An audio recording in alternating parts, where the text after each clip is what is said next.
안녕하십니까. 스탁과 스토리, 수다가 있는 수요일 김기수의 돌직구 타임, NTNW 김기수입니다. 인사드리겠습니다. 자, 우리가 이제 여러분들이 산타랠리라는 말을 많이 들을 거예요. 그러면 주시장에서 오늘 이번 주는 사실 지난주부터 속타랠리가 됐지만 그래도 산타랠리의 유래를 알아볼 필요가 있죠. 산타랠리란 크리스마스 때 올라가는 것이 아니라 크리스마스 이후부터 그 다음에 이틀까지 약 7일 정도를 이야기를 하는 겁니다. 그러니까 내년에 대한 기대감, 그죠? 그리고 연말에는 또 기관들이 또 대부분 크리스마스 전후로 해서 휴가를 가기 때문에 개인들이 새로운 해에 대한 기대감이 반영되면서 올라가는 부분인데, 이 부분을 이제 예일 허시라는 이코노미스트가 1972년에 처음으로 사용했었던 부분이고, 또 역사적으로 보게 되면 12월 달이 그나마 강한 흐름을 보여줬었던 거죠. 자, 그런데 지난주에도 이야기를 했지만 12월 우리 증권사들이 예상한 밴드가 2,300에서 2,500 정도, 그죠? 그런 라인에 놓여져 있으니까 지금 2,400 요 언저리에서 중심으로 오르락내리락하고 있는 흐름, 또 거기다가 내일은 쿼드러블 워칭 데이, 이 부분이 함께 놓여져 있는 상황이죠. 자, 이제 그런 상황 속에서 자세한 내용은 잠시 후에 돌직구 타임을 통해서 본격적으로 말씀드리도록 하겠습니다.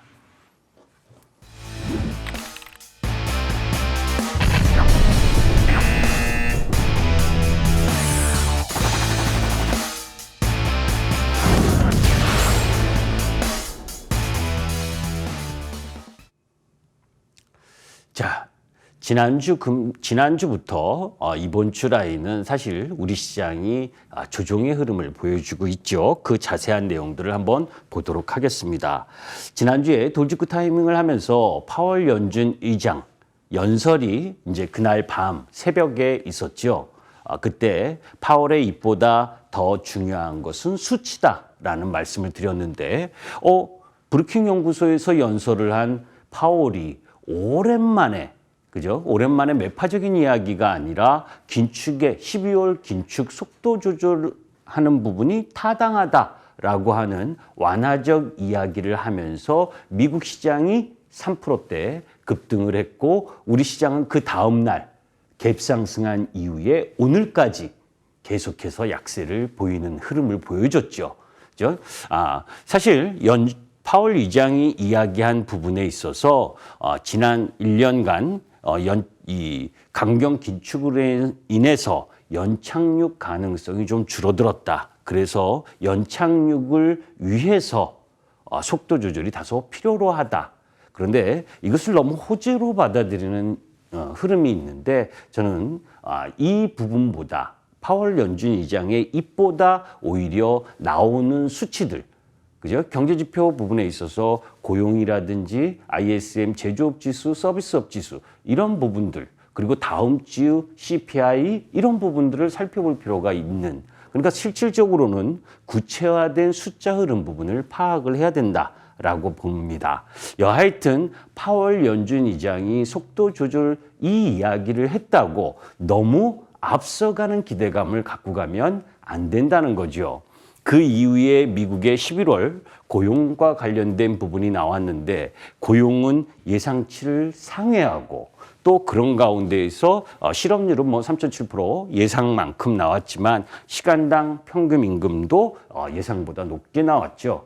자, 그런 흐름들이 전개가 되고, 또 어제 발표된 ISM 서비스업 지수가 높게 나오다 보니까 연준이, 그죠? 12월 달 0.5bp, 그러니까 0.75bp에서 0.5bp로 자이언트 스텝에서 빅 스텝으로 내려오지만, 내년 2월 부분에 있어서는 0.5bp를 인상을 해서 금리의 상단이 5.25%까지 올라갈 수 있다라고 하는 부담감이 미국 시장에서 자리 잡았던 거죠.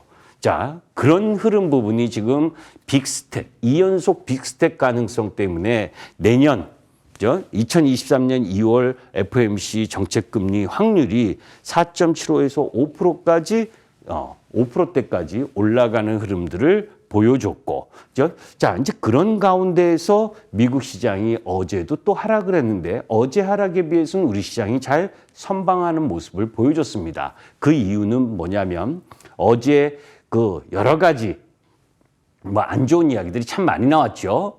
그런 가운데 먼저 이야기를 하게 되면 아래 공포가 되살아났다고 할 만큼 사실 상하이 컨테이너 운임 지수가 계속해서 내려오고 있죠. 코로나 이전 수준만큼 내려왔습니다. 이건 뭐예요? 물동량, 세계의 물동량이 그만큼 줄어들고 있다는 걸 이야기하는 거잖아요.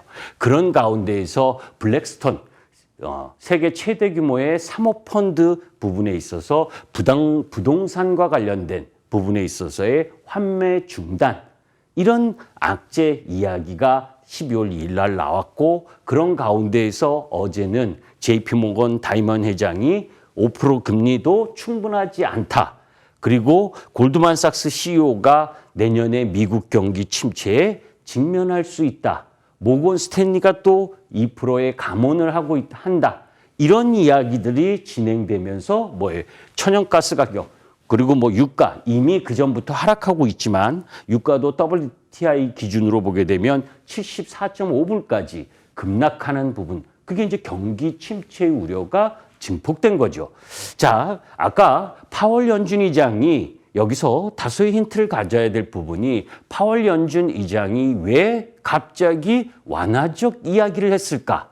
아까 이야기했었던 블랙스톤의, 그러니까 부동산과 관련된 부분에 있어서의 뭔가 이상 조짐도 일정 정도 있기 때문에 시장에 일정 정도 연착륙을 위한 안심을 유도하기 위한 발언이었다고 생각하는 겁니다. 사실 제가 주식시장에 주식과 관련된 일을 처음으로 시작한 부분이 1995년부터인데, 그때부터 뭐 2008년 리만 브라더스나 금리 인상기에 나름대로 그죠? 충격이 없는 연착륙이 없었다는 겁니다. 사실 우리가 금리 인상의 흐름 속에서 경기 충격을 안 가지려고 노력하지만, 금리 인상을 지속하는 데 있어서 피봇, 전환을 하는 부분에 있어서의 기본은 시장에 뭔가 이상 징후가 발생을 해야 바꿀 수가 있는 거죠. 그런 부분으로 보게 되면 파월 연준 의장이 나름 비둘기파적인 이야기를 한 부분에 있어서는 부동산과 관련된 일정 정도의 부담, 그래서 여기서 더 긴축의 속도를 가속화시키게 되면 부동산 시장의 냉각과 펀드런, 이런 부분에 대한 부담을 느끼면서 희망사항인 연착륙을 기대하는 의미의 발언을 했다고 생각하는 겁니다. 자, 그런 상황 속에서 지난주부터 그죠? 시진핑이 방역 더 완화할 수 있다, 이런 이야기가 지난주 금요일에 나오면서 사실 시장 지수가 하락하는 가운데 그죠? 화장품이라든지 카지노라든지 여행, 뭐 중국과 관련된 주식들이 일정 정도 반등하는 형태의 움직임을 보여줬죠. 자, 그런데 중국의 질병통제센터장은 방역 조치가 즉각 완화되면 중국 본토 확진자 수가 2억 3천만 명, 그리고 사망자 수가 200만 명이 넘을 수 있다라고 하는 경고 논문도 있다라고 하는 부분, 이거 염두에 둬야 될 필요가 있다는 겁니다. 그러니까 무슨 얘기냐면, 지난주에 이야기했지만 중국이 제로 코로나 정책에서 바뀌기 위해서는 여러 가지 부담 요인이 있다. 의료체계 병실이 부족하고, 그리고 중국산 백신 효과가 현저히 떨어지고, 그런 가운데에서 노인네들 접종 비율이 60%대밖에 안 되는 상황에서 유동인구가 많은 중국이 갑작스럽게 확 열려서 그죠?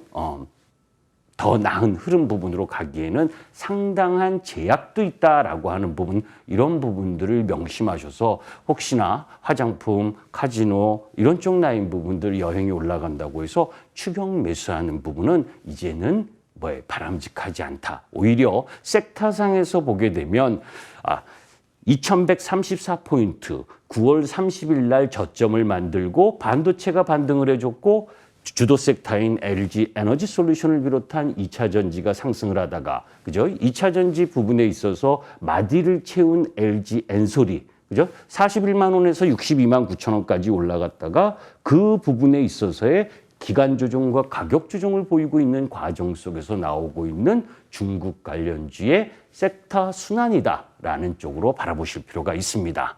자, 그런 가운데 화물연대 파업이 13일째죠. 추라 차질이 3조 5천억. 그죠? 그러니까 정유나 화학, 철강 이게 뭐 상당히 부담스러운 흐름을 보여주고 있습니다. 저는 여기서 정치적인 부분이나 노사 관계에 있어서의 잘잘못을 이야기하고 싶지는 않습니다. 저도 대학 때 시위를 많이 했거든요.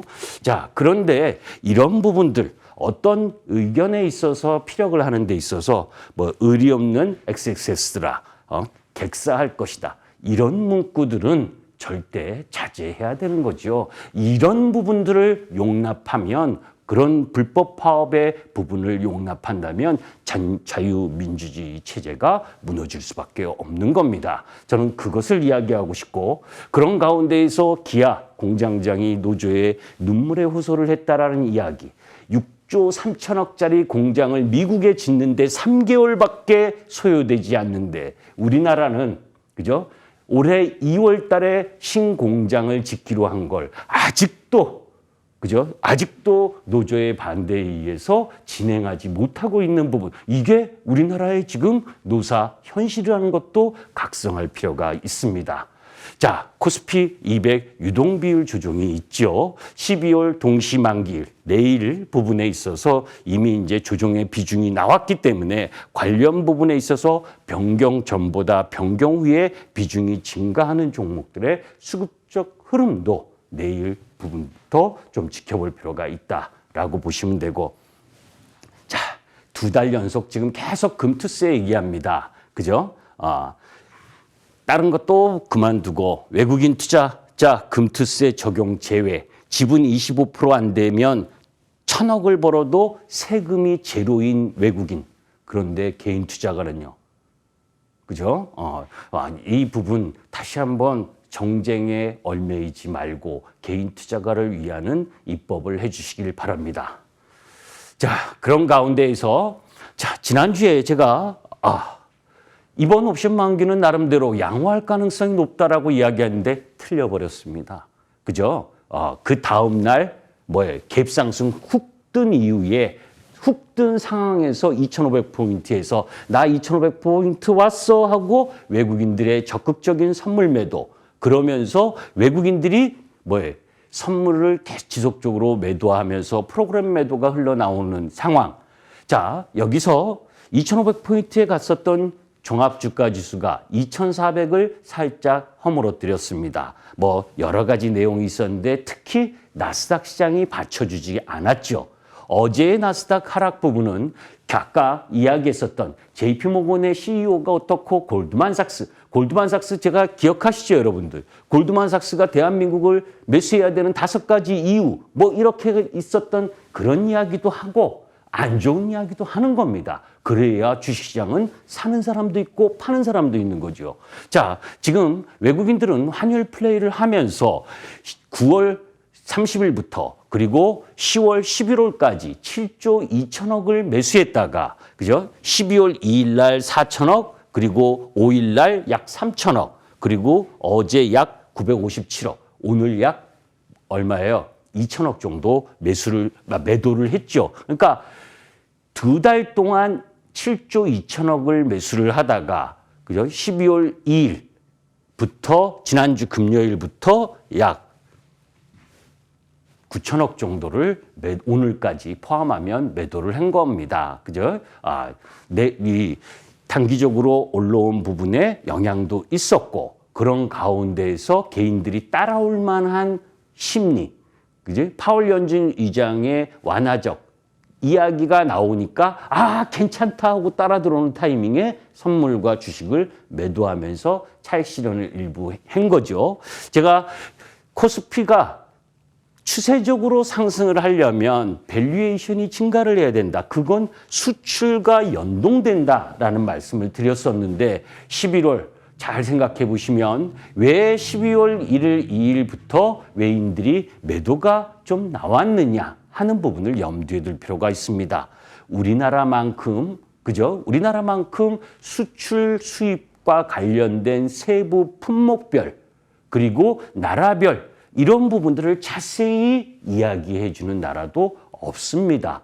그만큼 우리를 바라보면 우리나라의 수출입 구조를 바라보면 경기에 대한 부분을 힌트를 가질 수 있다는 거죠. 산업의 섹터의 좋고 나쁨도 알 수 있는 거고. 자, 그런데 수출 추이를 보니까 그죠?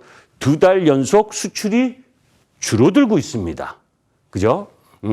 자, 그런 11월 수출이 전년 같은 달보다 14%나 급감하는 부분. 그 이유야 뻔하잖아요. 다 알고 계실 거고. 그죠? 그런데 거기서 잘 봐야 될 부분이 수출의 증감 부분에 있어서 계속해서 내려오고 있었는데 마이너스 연속 나고 있고 그런 가운데 무역 수지가 8개월 동안 지속적으로 나오는 흐름 부분들 그런 부분들이 시장에 안 좋은 역할을 했고 지수의 추가 상승에 걸림돌이 작용됐다는 거죠. 그런데 15개 품목을 보게 되면 자동차와 2차 전지 이쪽은 선전했습니다. 그러면 이 자동차 주가는 못 올라가느냐? IRA 법안에 수혜를 받지 못하는 부분이 가장 크죠. 자, 그런 가운데에서 반도체는 지난달에도 29.8% 감소 그리고 메모리 반도체 부분은 50%의 수출 감소가 있었습니다. 그럼 뭐가 하락을 하는 게 정상인가요? SK 하이닉스, 그죠? 오늘 SK 하이닉스가 또 하락을 했잖아요. 그죠? 그러면서 국가별 미국, 중동, 유럽은 수출이 증가를 했지만 중국과 동남아시아는 여전히 지난달과 마찬가지로 감소를 하고 있는 모습을 보인 겁니다. 이런 부분에서 섹터 부분의 흐름 부분을 일정 정도 힌트를 얻을 수 있는데 자, 그런 가운데에서 한국 경제 내리막길이다. 내년 1%대 저성장이다. 굴지의 IB 해외 투자 이 은행들이 우리나라 내년 한국 경제 성장률을 1.1%, 세계 평균이 2%인데 그죠? 거기다 노무라 증권은 원수졌습니까? 마이너스 1.3%. 그죠? 왜 세계 글로벌 시장보다 경제 성장률이 더 내려오는 모습을 보여주느냐? 우리나라 부동산 가격, 주택 가격의 하향, 그리고 금융 여건의 악화. 우리나라 가계부채가 1,870조라는 거 아시잖아요. 그죠? 그 부분, 그 속에서 부동산 가격 부분, 주택 가격이 내려올 수밖에 없는 요인, 이런 부분에 대한 부담 요인이 있다는 거예요. 자, 그러면 미국 경기도 안 좋고 우리나라 경제 성장률도 내년에 안 좋을 가능성이 높은 부분, 이런 부분을 감안하면 경기 민감주에 대한 접근 부분은 아직도 부담스러운 흐름을 갖고 가게 되는 거죠. 자, 이 종합주가지수 차트 부분에 있어서 보게 되면 지금 오늘 1시 기준인데, 그죠? 이 9월 30일 날 저점을 찍고, 그죠? 15% 올라와서 2,500포인트를 찍은 시장이 지금 한 달 내내 박스권 흐름 부분에 진행되고 오가지를 못하고 있는 상황, 모멘텀을 제공해 주지 못하는 거죠. 그런 가운데 고객예탁금은 뭐예요? 46조, 47조 내에서 움직이고 있는 상황. 외국인이 매수하지 않으면 올라갈 힘이 없는 상황. 그죠? 그러니까 일정 정도 시장은 비추세 구간으로 움직이고 한쪽 섹터, 중국 관련 섹터가 올라가니까 여타 섹터는 내려오고 이런 흐름 부분이 진행되니까 너무너무 지치고 피곤한 흐름이 진행된다는 거죠. 자, 사실 워런 버핏이 쏘아올린 희망 회로라고 이야기하는데 TSMC를 워런 버핏이 저가에 산 게 아닙니다. 그죠? 3분기 7, 8, 9월 그죠? 70불에서 90불 사이에 왕창 5조를 산 거죠. 그 사람은 돈이 많으니까. 그죠? 무슨 얘기냐면 저는 워런 버핏 따라하지 말라고 합니다. 여러분들은 워런 버핏처럼 따라하면 가랑이가 찢어집니다. 그죠? 매일 시세를 보고 단기 투자를 병행하게 되는 사람은 뭐예요? 분들은 이렇게 따라하면 안 되는 거예요. 그나마 버핏이 투자한 TSMC는 미국에 공장을 지면서 애플이든 여타 빅테크 기업들이 미국에 진 TSMC 공장에서 뭐예요? 그것을 받아서 사용하기로 하는 등 TSMC는 성장의 흐름을 보여주고 있죠. 그런데 SK하이닉스 보세요. 그죠? 삼성전자는 그나마 백색 가전과 휴대폰, 모바일 뭐 이런 부분이 있지만 SK하이닉스는 반도체 아닙니까? 아까 메모리 반도체의 수출 비중이 50% 줄었대잖아요. 4분기에 1조 1천억의 손실, 그리고 내년에는 6조 정도의 손실도 나올 걸. 그걸 왜 미리 삽니까? 높게 주고 사더라도 올라갈 때 사야지. 그죠? 자, 주가 한번 보세요. 15만 원, 작년 1월 달에 15만 원이었던 주식이 지금 계속해서 내려와서 9월 30일 날 종합주가지수가 저점이 나왔는데 오늘 저점, 9월 30일 저점도 또 붕괴를 했습니다. 떨어지는 게 정상이니까. 그죠? 실적이 안 나오고 수출 부분에 있어서의 실적이 감소되니까. 그러면 이 부분이 상승하려면 적어도 뭡니까? 감산해야죠. 감산을 해서 재고를 줄여야 될 거 아닙니까? 그죠?